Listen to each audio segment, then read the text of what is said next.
आज आपण बनवणार आहोत बाप्पासाठी उकडीचे मोदक। त्यासाठी घेणार आहे तांदळाची पिठी, गूळ, खोबरे, ओले खोबरे, तूप, खसखस, केसर, पाणी आणि घेतले आहे 1 चमचा तूप। खोबरं, गूळ,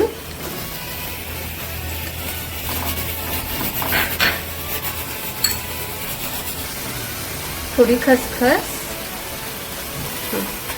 आता हे मिश्रण चांगलं ढवळून घ्यायचं आणि एकजीव करून घ्यायचं आणि सुटेपर्यंत मिश्रण ढवळत राहायचं।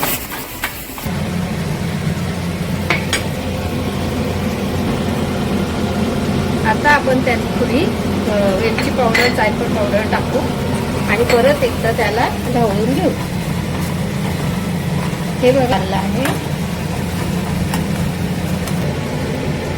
आता आपण त्यात 1 बाउल पाणी घेऊ, त्यात थोडे मीठ टाकू, चवीपुरते मीठ, 1 चमचा तूप। मिश्रणाला चांगली उकळ काढून घेऊ। पाणी चांगले गरम झाले आहे, त्यात आपण तांदळाची पिठी घालून घेऊया आणि चांगले ढवळून घेऊया।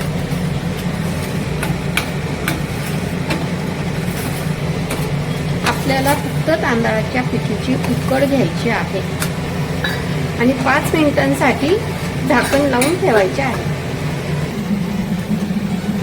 आता आपण थोडे तूप घेऊया आणि हातालाही तूप लावून घेऊ।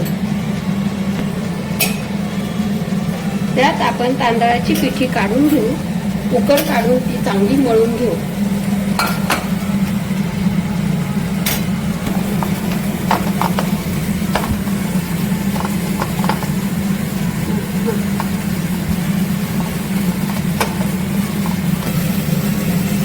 आता आपलं सारण तयार आहे।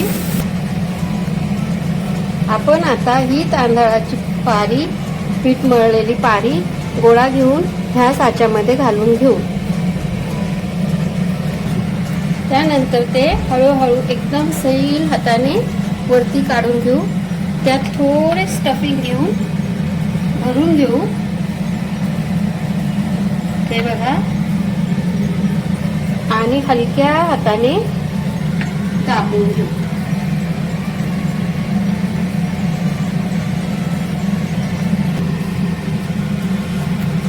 हे झाला आपला मोदक तयार। 5-6 मोदक करून घेऊ। त्याला आपण थोडे केसराचे धागे लावून घेऊ। हे तयार आहे आपले उकडीचे मोदक।